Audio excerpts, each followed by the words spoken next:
alaikum. Aujourd'hui, on va travailler l'examen de thermodynamique 2017. Toujours les examens de la faculté Ibn Zor. Donc voilà, je me présente. Je suis étudiant à la faculté, département de physique, d'accord. Et aujourd'hui, j'ai le plaisir de travailler, voilà, la correction de l'examen de thermodynamique. Voilà, donc un petit commentaire sur l'exercice. Déjà, au premier vue, il paraît que voilà, qu'il a une tête bizarre, mais bon, ce n'est pas le cas. Alors la seule différence, c'est que généralement on a l'habitude de travailler avec des systèmes des fluides en thermodynamique, mais cette fois-ci on va travailler avec un solide. Alors c'est la même chose. Donc c'est tout simplement la généralisation des lois de la thermodynamique. C'est-à-dire on peut les appliquer à tous les systèmes.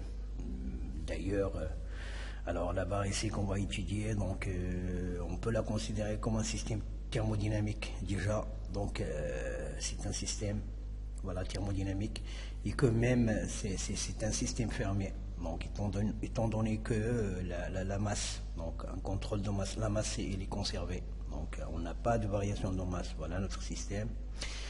Donc il y a une masse constante, pas de variation de masse. Donc c'est un contrôle de masse, contrairement aux autres systèmes, c'est-à-dire les systèmes par exemple ouverts où la masse est variable. Donc alors dans ce cas-là on parle de contrôle de volume, d'accord. Alors directement, ça c'est pour une introduction, et on va passer directement sans perdre de temps à l'exercice. Donc on considère une tige métallique horizontale cylindrique de sélection droite circulaire dire A et de diamètre D dont les variations sont supposées négligeables. Seule extrémité O est encastrée dans un mur vertical, et on admettra que l'axe de la tige reste horizontal tout au long du problème. Ok. Alors, la tige est soumise à son extrémité P à une force de direction au P. Alors, cette force est soit de traction, soit de compression. D'accord, traction et de compression. Donc, je vais l'écrire ici, c'est le schéma. Alors, ici, c'est une force de compression. Alors, ici, c'est compression. D'accord. Donc, la force de compression. Alors ici, la force de traction. Ok. Donc en même temps, on va recopier les mots-clés de l'exercice. Alors sur l'axe OX parallèle à OP d'origine O, le sens positif est défini par le vecteur unitaire E de O vers P, l'extrémité B de la barre à l'abscisse X, la longueur de la tige. Un état d'équilibre de la tige est défini par la longueur de la tige X, la température absolue T et la variable d'état F liée à la force. Donc ces variables d'état sont liées par l'équation d'état, c'est très important. Donc voilà, c'est-à-dire que ces variables-là d'état qui sont X, T et F, voilà, elles sont liées par la variable d'état, l'équation d'état suivante. Voilà. Ok, voilà l'équation. X est égal à x0 facteur de 1 plus lambda facteur de t moins t0 plus if sur EA. Variable pour les valeurs de t et f suffisamment faibles, le coefficient de dilatation linéaire lambda et le modèle de Young ou d'élasticité E sont constants. Très bien, donc E et A et lambda, c'est ça, sont des constantes. Alors, on va les écrire ici. E, alors, E est constant, A est constant, c'est très important, lambda aussi est une constante. Ok, d'accord. Alors, est-ce que c'est bien ça? Oui, lambda, T0 aussi c'est une constante. Ok, bien. Alors, A, c'est la section. Oui, A aussi, c'est une constante. Ok, on considère dire A de diamètre T. Donc, l'air, lui aussi, il est constant. A de diamètre D dont les variations sont supposées négligeables. Très bien. Donc A est une constante, D aussi, les variations sont négligeables. Donc c'est très important. Voilà, c'est ce que je cherchais. Voilà, c'est bien. Et vous allez savoir, vous allez savoir pourquoi c'est très important qu'une variable est constante ou non. Les quantités de travail et de chaleur algébriquement reçues, algébriquement, ça veut dire reçues, ça veut dire en thermodynamique, lorsque le système reçoit donc la quantité, donc la grandeur sera comptée positivement. S'il cède à l'extérieur, donc il sera compté négativement. Ça, c'est une convention de signe de thermodynamique. Okay? Et c'est très important de comprendre ce concept. Respectivement, sous la forme différentielle, delta W est égal à f dx et delta Q est égal à cx dt plus L dx. Justifier que dans l'expression du travail, f est toujours négatif. Ok. Alors, donc, on va répondre à la première question. Alors, l'expression, c'est celle-là. Donc, on va essayer de démontrer pourquoi. Alors, dans cette expression, pourquoi, alors, cette grandeur, f est toujours négatif. Alors, ici, on a le travail. Donc, la convention thermodynamique, donc, c'est tout simplement une convention de signe, ok? Convention de signe en thermodynamique. Si par exemple, le système reçoit du travail, alors, système reçoit le travail, donc c'est le système qui reçoit le travail, alors le travail est positif. Si le système cède le travail, c'est-à-dire lorsqu'on a une expansion, alors donc le système va fournir le travail à l'extérieur. Donc le système va donner du travail, alors dans ce cas-là, le travail est négatif. Car la convention de signe en thermodynamique nous dit que le système, lorsqu'il reçoit une grandeur, une quantité, donc il faut la compter positivement. Alors c'est dans le cas contraire, le système qui cède, c'est-à-dire qui donne une grandeur à l'environnement, c'est-à-dire à l'extérieur, alors il sera compté négativement. Alors donc on va prendre les deux cas que nous avons ici. Alors une force compressive et une force de traction. Alors le premier cas, donc on va étudier le premier cas. D'accord? On va voir déjà le travail, comment il sera, le signe du travail. Alors, dans le premier cas, ici, alors la formule, on va l'écrire ici, delta du travail est égal à F fois dx. Alors, on va étudier le signe. Alors, ici, la force, c'est une force de compression, c'est-à-dire que le travail sera reçu par le système. Donc, delta W sera positif, car c'est le système qui reçoit du travail. Ok. Alors maintenant, on va étudier le signe de dx. Alors, x final et x initial. Alors, compression, ça veut dire diminution de la longueur de la tige. Ça veut dire tout simplement que x final sera inférieur à x initial. Implique que la variation delta x serait négative. Alors, or, le travail est reçu par le système, donc il sera positif. Du coup, obligatoirement, ce f-là doit être négatif. Pour homogénéité de signe, négatif fois négatif va nous donner une valeur positive.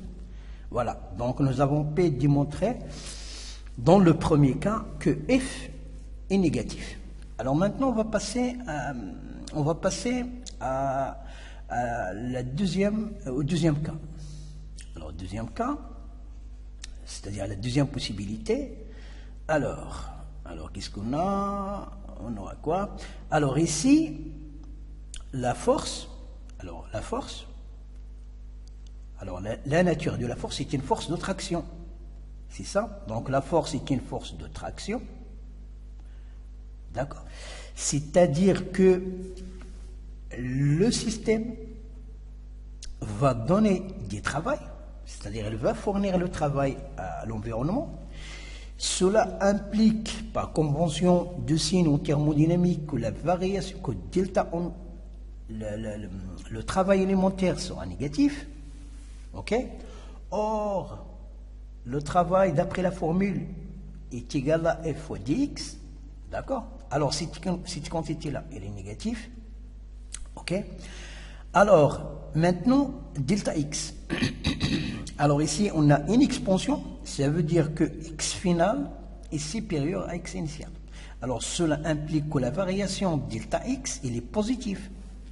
Or, le travail est négatif, delta x est positif, donc pour avoir une homogénéité de signe, le f serait négatif. Alors donc voilà, nous avons pu montrer pourquoi, dans toutes les, quelle que soit la situation, alors donc on va l'écrire ici. Voilà. Donc, quelle que soit la situation, quelle que soit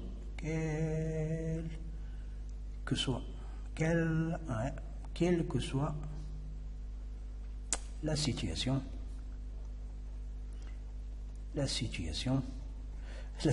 c'est pas comme ça que ça s'écrit, sinon passer. La situation, ok, F est toujours négatif. Ok.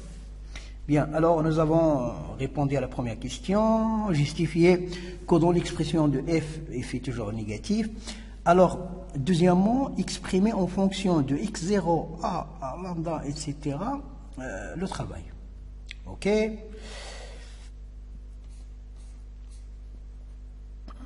Ok, le travail.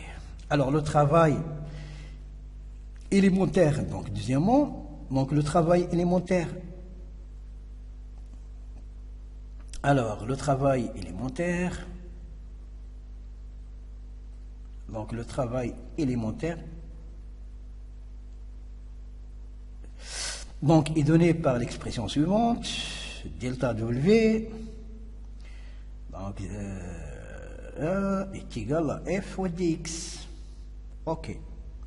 Or, ici, on nous demande d'exprimer le travail élémentaire dW, c'est ça, en fonction de x0, a, lambda, e, f, dt et f et df. Ok. Alors ici, d'après l'énoncé, on a que nous avons ici une équation d'état. Donc un système thermodynamique caractérisé par les variables x, t et f qui sont liées par une fonction d'état. Ok. Donc du coup, on peut dire que x, alors il va nous falloir tout simplement connaître deux variables, c'est-à-dire soit la température et f, pour pouvoir déterminer toutes les grandeurs thermodynamiques de notre système. Alors, à partir de là, on peut conclure que x, donc, est une fonction de t et de f. La même chose, t aussi est une fonction de x et de f. Pardon, excusez-moi. Et que... pardon, alors où est-ce qu'il est déjà le stylet? Voilà, pardon, s'il vous plaît. Excusez-moi. Voilà. Et que f aussi, f. Donc, f est une fonction de x et de t. Alors, on va prendre cette formule. OK? X est une fonction de t et de f. Du coup, d'après les différentiels de thermodynamique, alors donc les différentiels thermodynamiques dx est égal à quoi? Est égal à delta x, delta t, dt, y, dt, alors f est constante, plus, donc la différentielle de x est égale à la dérivée partielle de x par rapport à t en gardant f constante, fois dt, plus la dérivée partielle de x par rapport à f, t constante df. Ok? Alors, c'est ce qu'on va faire ensemble. Donc, on va dériver x par rapport à t. D'accord? Ensuite, on va dériver x par rapport à f. Et on va additionner les deux expressions pour avoir dx et pouvoir l'injecter dans cette formule-là, car on nous demande d'exprimer le travail élémentaire f en fonction des paramètres des systèmes, les grandeurs et les constantes. Ok? Alors, c'est ce qu'on va faire. Alors, où est-ce qu'il est mon équation? Alors, l'équation avec laquelle on va travailler, l'équation d'état, c'est celle-là. Ok? Donc, je vais la descendre un petit peu. Je vais faire copier. Voilà, Kp, alors Kp,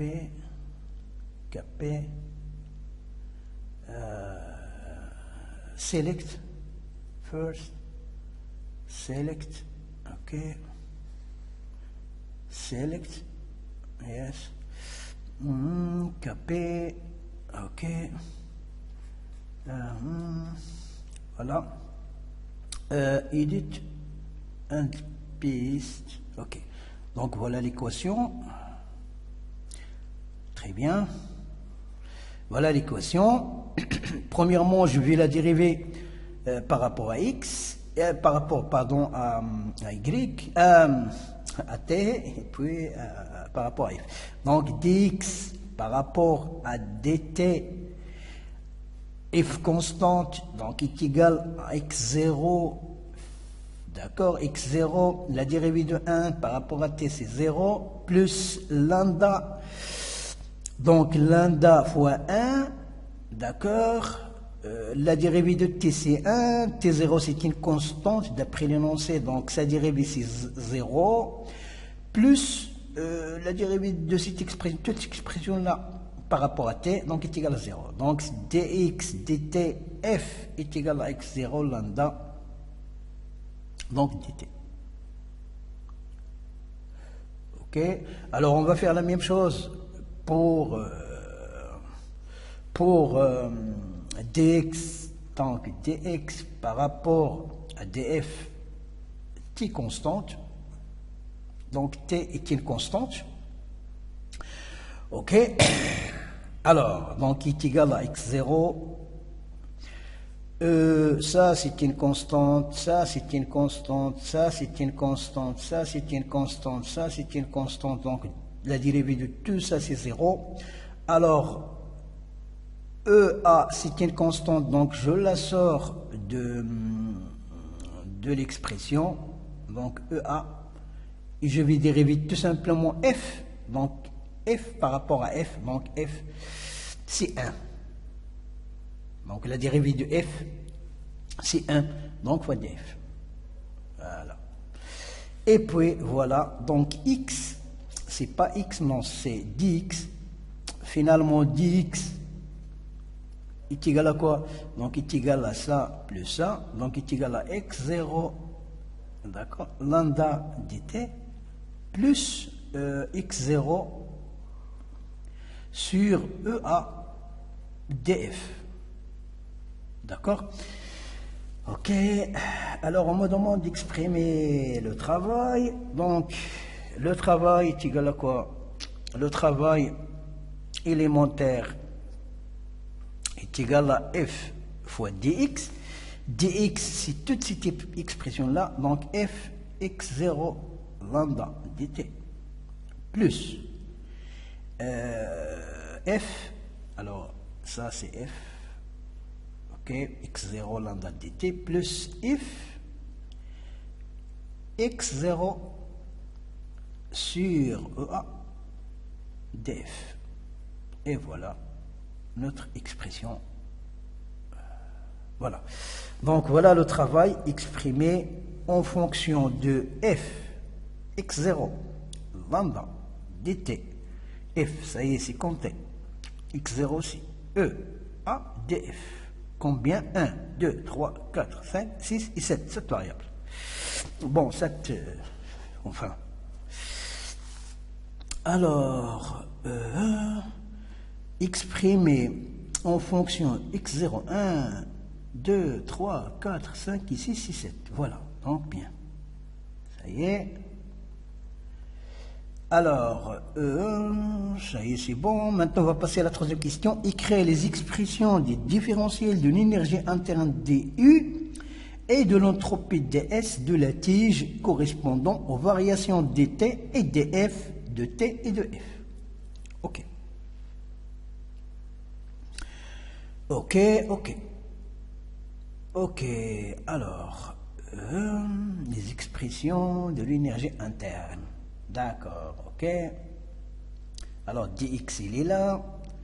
Alors, delta x, delta q, d'après l'énoncé, alors, delta, c'est ça, donc cx dt plus l dx.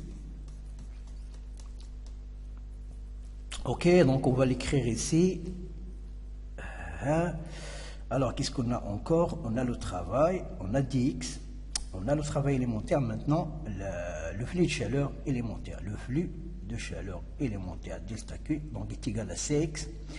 La capacité, la chaleur massique à longueur constante, fois dt, plus L dx.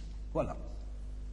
Alors, on me demande d'exprimer les fonctions énergétiques U et S, les variations, enfin les différentiels, en fonction de quoi? De df et de dt. Alors, c'est ce qu'on va faire ensemble. Ok.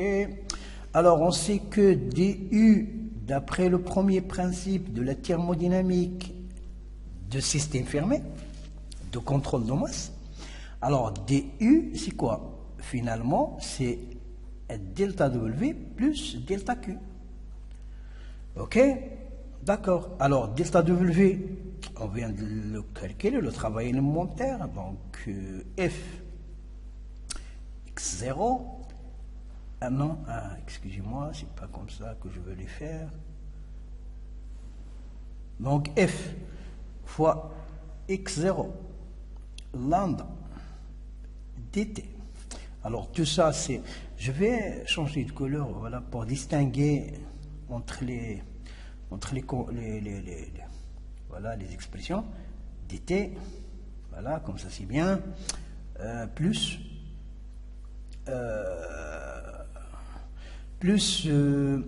alors, delta K, je dois exprimer dx par sa valeur. Donc, finalement, delta Q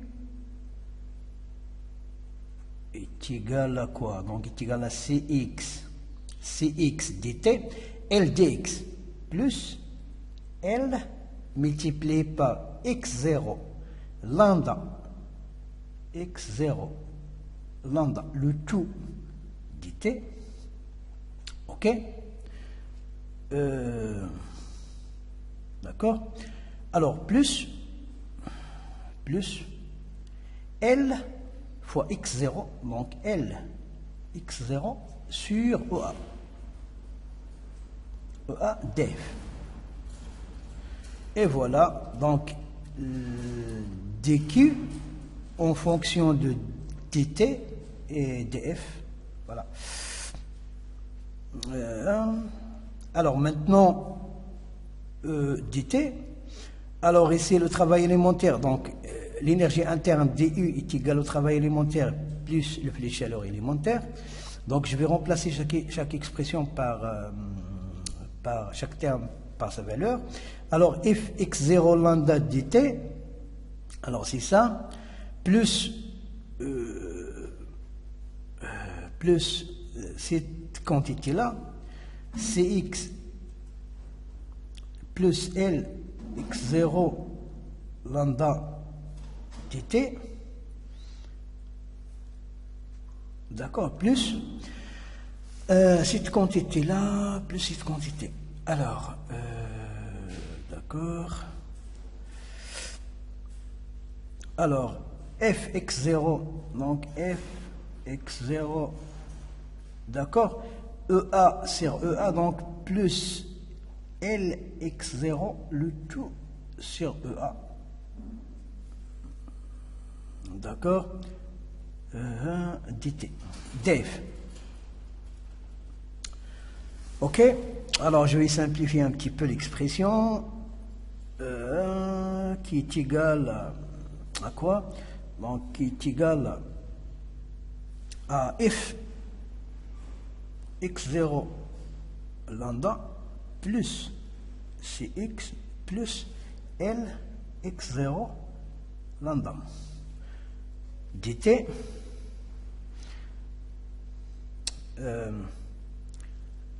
dt plus toute cette expression là plus toute cette expression, donc f x0 plus l x0 sur E1. Alors df. Alors voilà du, l'énergie interne dE. La différentielle de l'énergie interne. Ok. Alors maintenant, on va faire la même chose pour delta S. Ok. Alors maintenant, delta S, l'entropie.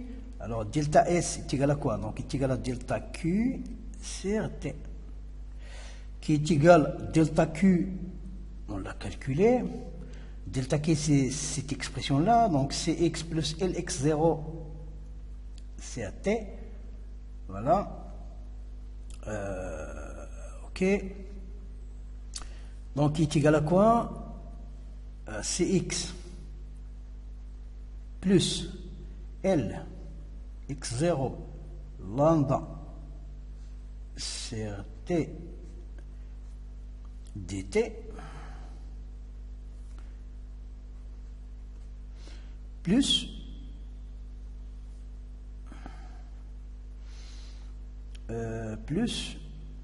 cette expression-là, L x0 sur EA T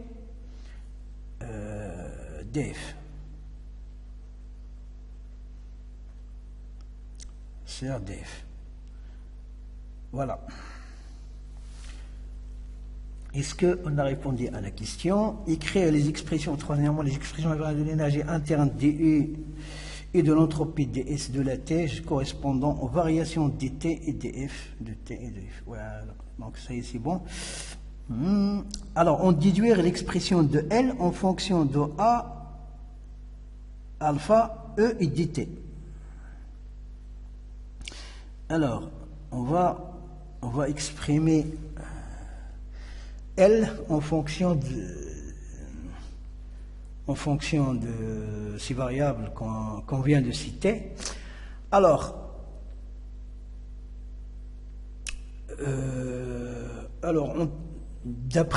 on sait que U, l'énergie interne, la fonction U et S sont des fonctions, des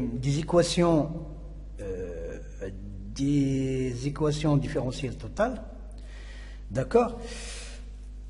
S, donc, je vais écrire ça, je sais pas, donc S, UI sont des différentiels totales exactes, donc des différentiels totales exactes.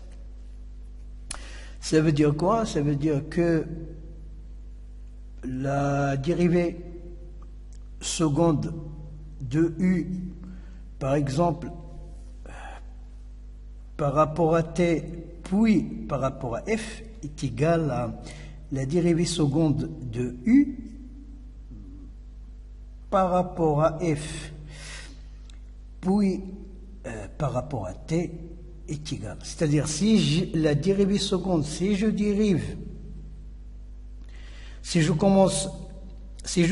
I, premièrement, en fonction de F, puis en fonction de T, c'est la même chose. C'est-à-dire, l'ordre de dérivation n'est pas important. C'est-à-dire, la dérivée seconde voilà, donc est égal. Les dérivées secondes sont égaux. C'est ça la différentielle totale exacte. Alors, donc, U et S sont des différentiels totales exactes. Donc, si je dérive, je vais dériver, alors, donc, je commence par celle-là. Donc, je vais dériver, si je dérive, donc, la dérivée,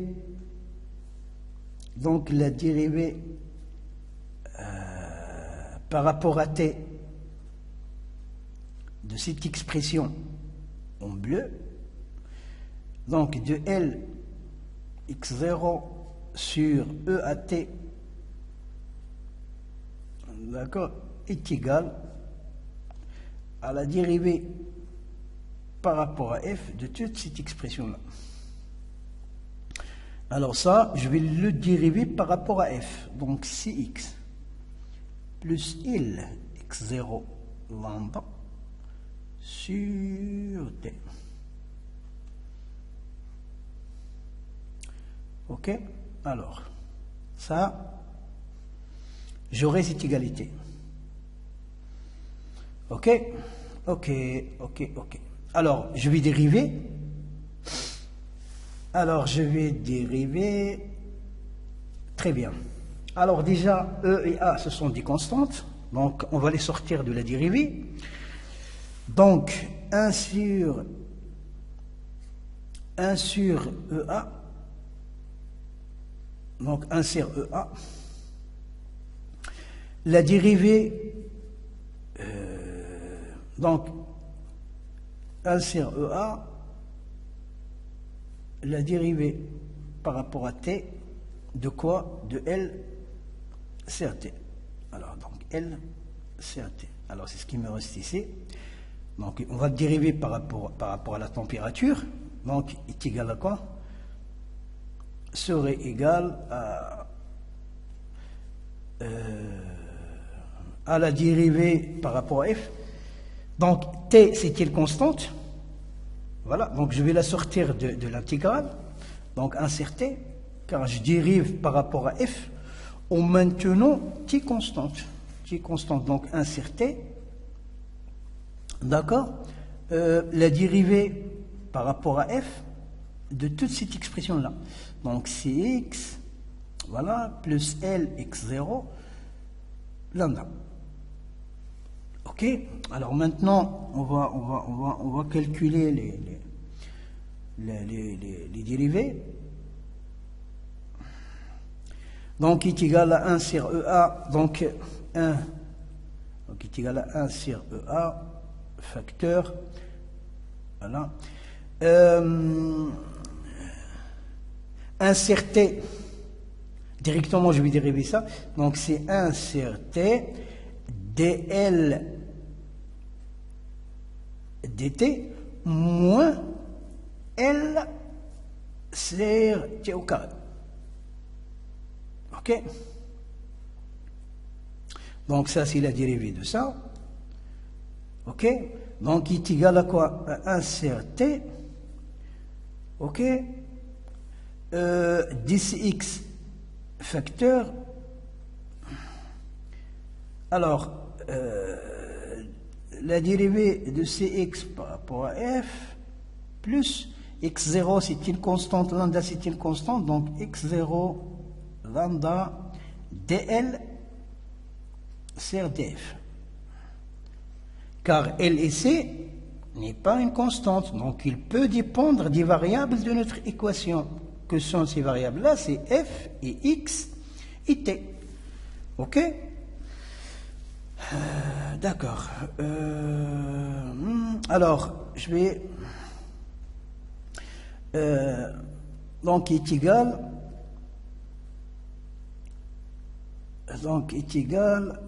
à 1, donc 1 sur EA T dl dt moins 1 sur EA L sur T au carré. Ouais, donc est égal à 1 sur T Cx df F plus x0 CAT lambda dl CADF. Ok. Alors, simplification, est-ce qu'il y a quelque chose à simplifier? Oui, je crois que je dois simplifier par t. T ici, t là, t, t. Alors finalement, alors qu'est-ce que j'ai? J'ai 1 sur EA, dl sur dt, moins 1 sur EA, L CAT est égal à CX, c'est-à-dire en F, plus X0 lambda dl CADF. Très bien. Alors donc voilà pour la première égalité. Donc on va appeler ça par exemple 1, l'égalité numéro 1.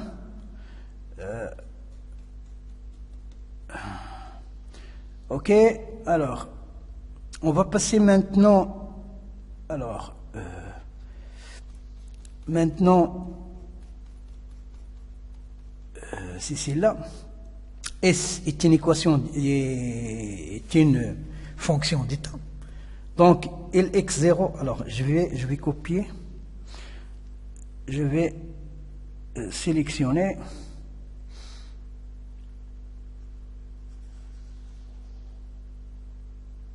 ok, je vais sélectionner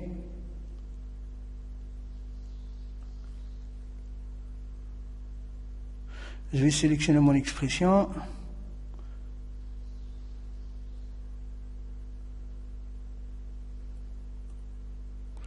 Voilà, je vais sélectionner cette expression-là. Ok. Donc, copier. Voilà. Je vais la coller ici. Piste. Voilà. Ok. Voilà. Ok. Alors, donc, alors si je dérive ça par rapport à t, donc SC est une fonction d'état. Donc S est une équation, est une différentielle totale exacte. Ça veut dire que la dérivée seconde par rapport à t puis par rapport à f est égale à la dérivée seconde par rapport à s puis par rapport à t. Donc c'est la même chose. Donc la dérivée par rapport à t de cette expression-là, de L x0 sur EAT est égal à alors excusez-moi, c'était pas ça ce que je dois dériver. Ça y est, ds, l'entropie je l'ai dérivé, maintenant c'est l'énergie interne que je dois dériver. Ok, alors donc voilà l'expression de l'énergie interne. Donc je vais le dériver. La dérivée seconde donc par rapport à f serait égale, donc cette expression là, la dérivée seconde par rapport à f. Donc c'est f, et donc la dérivée par rapport à f de cette expression là. Donc f x0 lambda plus cx plus L x0 lambda serait égal à la dérivée par rapport à t, de cette expression. Alors cette expression c'est quoi? C'est f x0 L x plus Lx0 sur EA. Ok. Voilà, donc on va dériver maintenant. On va dériver Ok. Alors, la dérivée de f de x0 lambda par rapport à f, donc x0 lambda, ce sont deux constantes, donc on va les sortir. La dérivée de f par rapport à f, donc c'est 1, plus la dérivée de cx par rapport à f, plus x0 lambda, ce sont des constantes, la dérivée de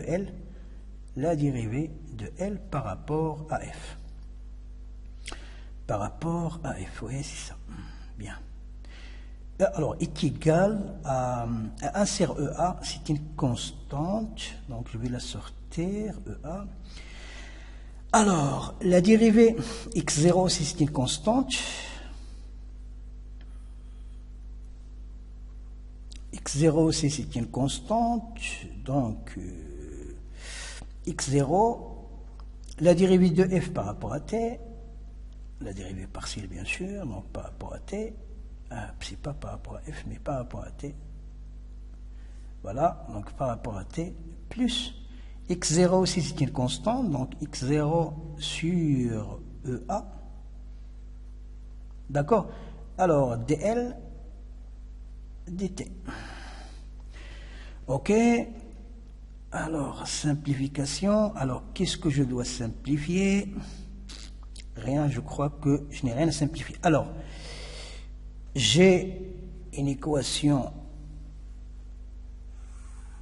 égalité numéro 2.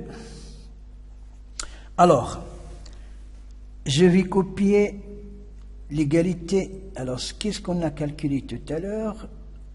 L'égalité numéro 1, où est-ce qu'elle est? Alors, je crois qu'elle est quelque part ici. Ouais, je vais la chercher. Égalité numéro 1.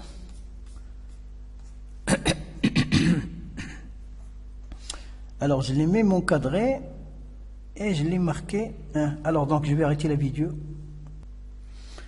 Alors, donc, voilà l'égalité numéro 1. J'ai ici 1 sur EA, dl sur dt moins 1 sur EA, L sur t est égal à toute cette expression-là.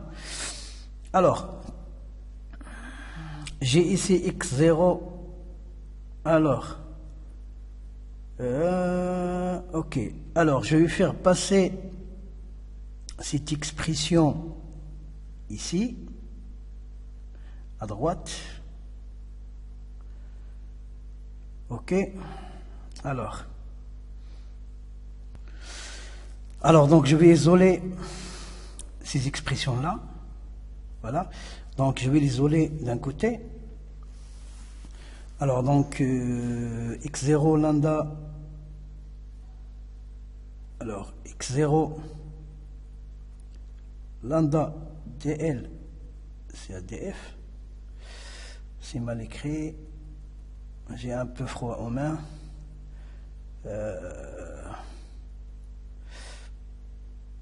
Voilà, donc x0 lambda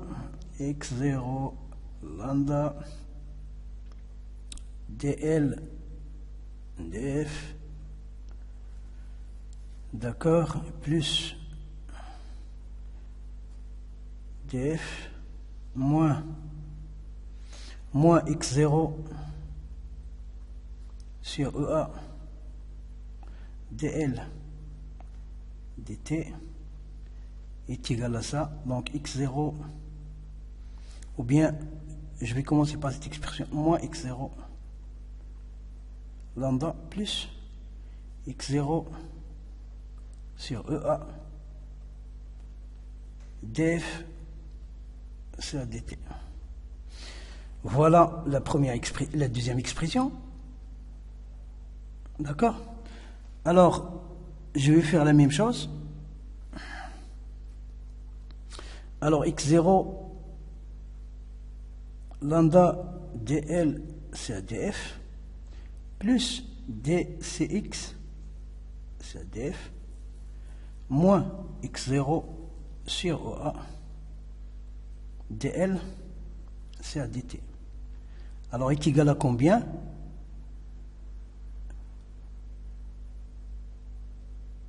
Voilà. La première égalité, donc, est égale Alors, je vais faire passer, donc, est égal à moins 1 sur EA, L sur T. Ok, donc, est égal. Alors, x0 lambda cx, x0 lambda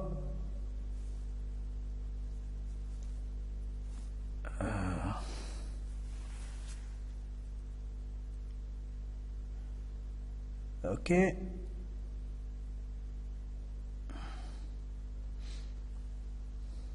donc voilà.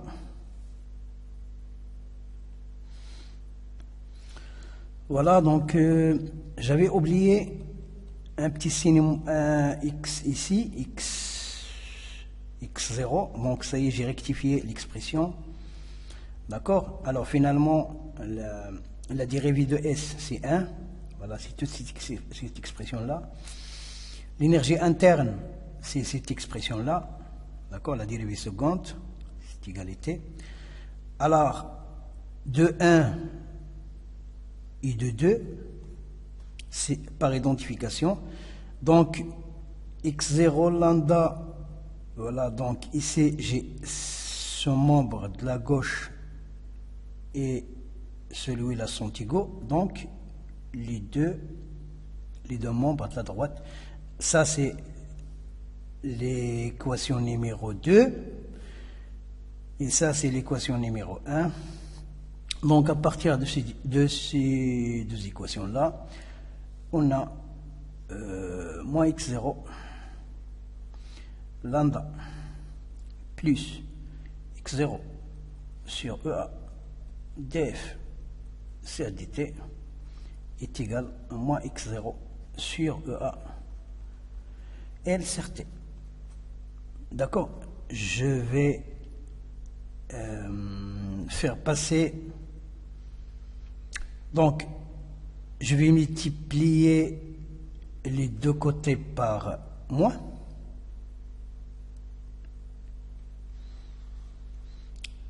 D'accord? Je vais multiplier les deux côtés par moins. Et je vais commencer par cette expression, donc x0 sur EA L sur T est égal à quoi? Donc est égal à x0 lambda moins x0 sur EA df sur dt. Alors, la question bien sûr est d'exprimer L en fonction de A et de lambda E et T. D'accord? Alors, donc, on va dériver. Donc, il faut se débarrasser de cette expression. Alors, comment on va faire? On va donc calculer UF dans l'équation. L'équation, elle est là. L'équation de. Donc, je vais arrêter la vidéo pour.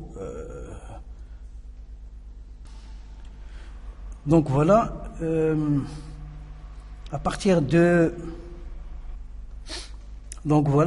l'équation x est égal à x0, 1 plus lambda t moins t0 plus f sur EA.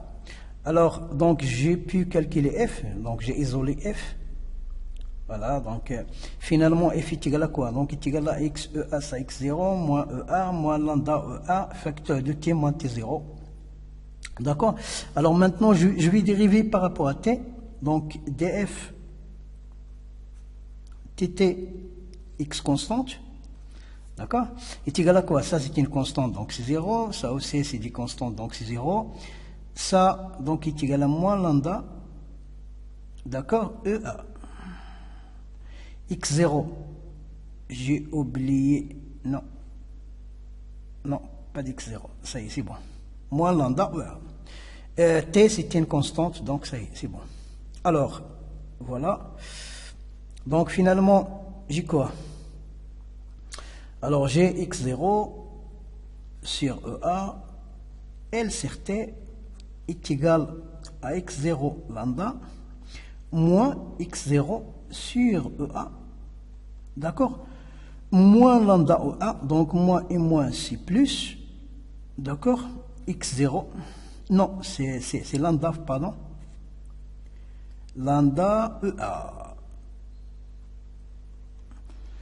Alors, lambda EA, c'est très bien. Alors, simplification. Alors, ici, EA, EA, EA. Alors, qu'est-ce qu'il me reste? Il me reste 2x0 lambda. Voilà, j'ai atteint même la limite de mon espace de travail. Finalement, j'aurai quoi? J'aurai x0 sur EA, L sur T est égal x0 lambda, donc 2 x0 lambda. Ok, x0 et x0, ça y est. Alors, qu'est-ce qu'on nous demande déjà? D'exprimer. Alors, on nous demande d'exprimer L en fonction de A, T et lambda. Alors, je vais recopier cette égalité. Alors, donc, je vais recopier ce qu'on vient de calculer maintenant. Kp. Ok, alors, voilà. Piste. Ok, voilà notre équation, notre égalité. Ok, alors x0, ça y est. Alors, qu'est-ce qu'il me reste? Il me reste L est égal à quoi? Est égal à 2 lambda E A T. Et voilà. L est égal à 2 lambda E A T. Et voilà ce qu'on me demande de faire. Exprimer L en fonction de A lambda E et T. Voilà. Ok, alors maintenant on va passer à la question qui suit. Voilà, donc la vidéo risque un peu d'être longue, mais bon, voilà, c'est du calcul. On déduit l'expression de L en fonction de A lambda E et T. Bien, cinquièmement, Cx ne dépend que de la température. Ok, question qui suit. Montrer que C de X ne dépend que de T. D'accord? Alors, C de X ne dépend que de T. Alors, on a l'expression de L ici. Et on a DS. DS, c'est cette expression-là.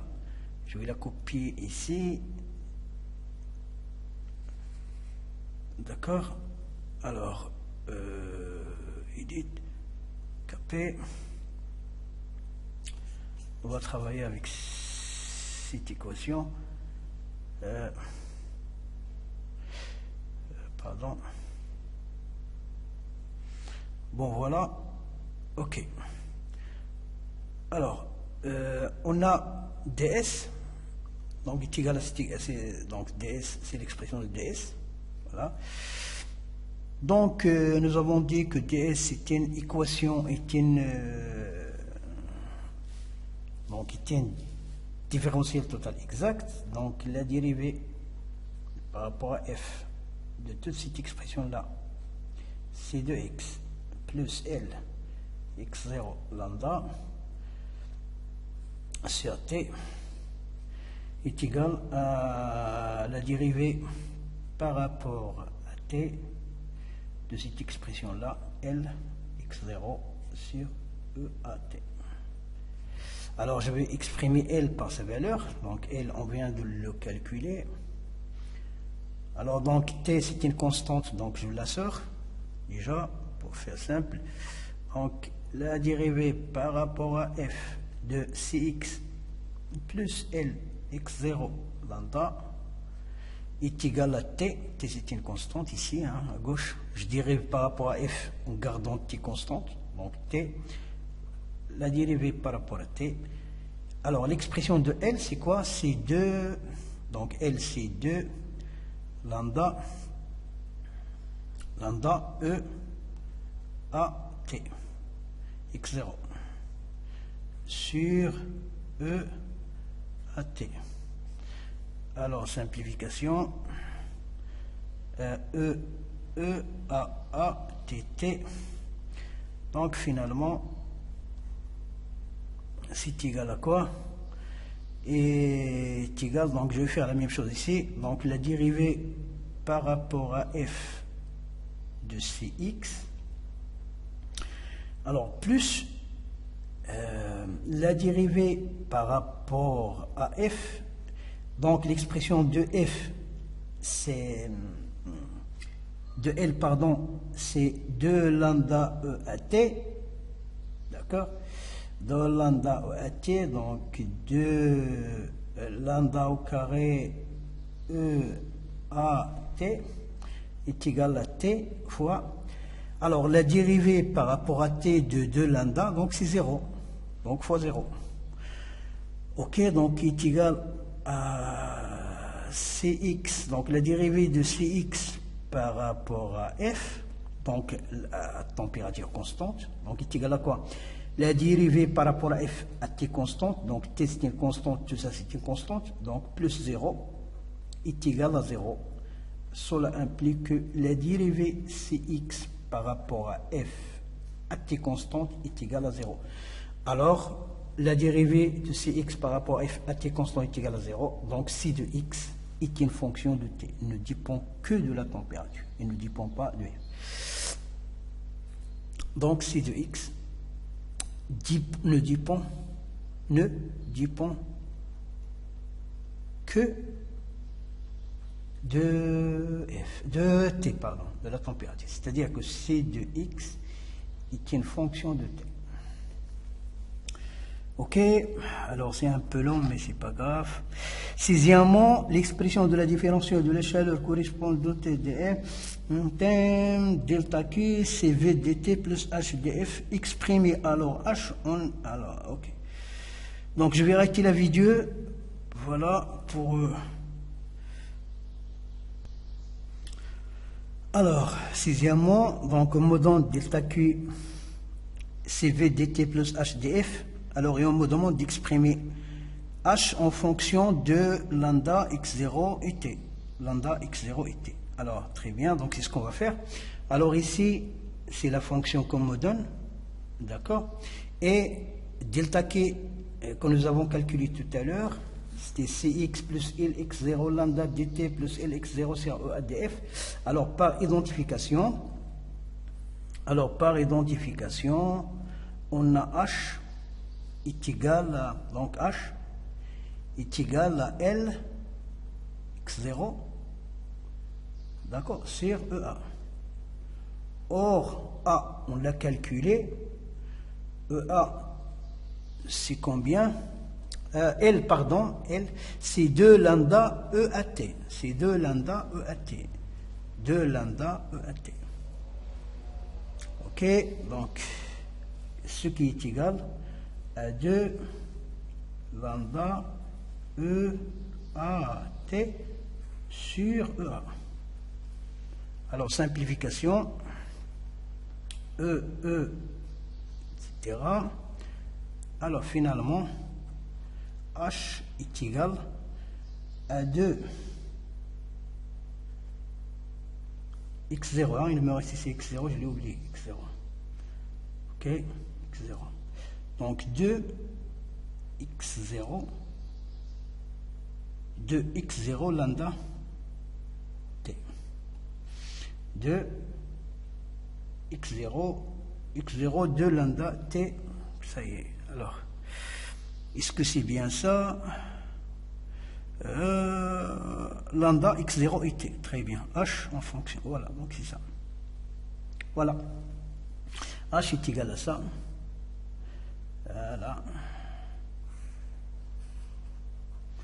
Et qu'encore, B exprimé CV moins CF moins CX en fonction de L et dx dtf constante. Ok, alors, B. Alors, je vais arrêter la vidéo pour ne pas... voilà. Alors donc voilà. Petit b, exprimer cf moins cx en fonction de L dx sur dt f constante, puis en fonction de A, lambda, E, x0 et t. Ok. Alors, on a toujours cette égalité, donc delta x est égal à cf dt plus h df dk. Delta k aussi est égal à cx plus L x0 lambda dt plus L x0 sur E df. Alors, donc, par identification, cf est égal à quoi? Donc, est égal à cette expression-là, cx plus L x0 lambda. Cf est égal à cx plus L x0 lambda. Donc, je vais faire passer cx à gauche et j'obtiendrai cf moins cx est égal à lx0 lambda. Alors, voilà. Donc, on me demande de l'exprimer en fonction de L et delta x dt. Donc, la dérivée partielle de x par rapport à t f constante. Alors, donc, on l'a calculé. Alors, où est-ce qu'il est? Où est-ce qu'il est? Où est-ce qu'il est? Où est-ce qu'il est? Il est là, la dérivée par rapport, voilà. Donc la dérivée de x par rapport à ft constante, non, c'est la dérivée par rapport, voilà, elle est là. La dérivée de x par rapport à t f constante, donc égale x0 lambda, x0 lambda. Donc x0 lambda. Alors x0 lambda. Alors donc je remplace par sa valeur. Donc cf moins cx est égal à L dx c'est à dt. Non, oui c'est ça, f constante. Voilà, en premier temps, c'est ce qu'on me demande de faire. Deuxièmement, l'autre partie de l'exercice, c'est en fonction de x0, lambda. Non, c'est a, lambda, e, x0 et t. Alors maintenant, cf moins cx est égal à L x0 lambda. Alors maintenant, je vais remplacer la L par sa valeur. Alors L, on l'a calculé tout à l'heure. Où est-ce qu'il est? Alors c'est 2 lambda ou at, 2 lambda ou at. 2 lambda ou at. Alors donc CF moins CX est égal à 2 lambda E A T x0 lambda. Donc est égal à 2 lambda au carré E A T x0. Est-ce que c'est ça qu'on me demande? A lambda E x0 T. 1, 2, 3, 4, 2, 4, 5. 5 variables. Alors, est-ce que j'ai bien ça? 1, 2, 3, 4 et 5. Voilà, donc c'est F moins CX. Alors, donc, il me reste une petite question. Voilà, donc je vous laisse... voilà, donc pour gagner un peu de temps, je vous laisse... Je dois passer... Alors, c'est 1 heure maintenant, donc je dois passer à l'autre partie. Donc, je ne crois pas que je vais répondre à cette question-là. Voilà, donc je vous laisse le plaisir de répondre à cette question. Donc, merci à la deuxième partie.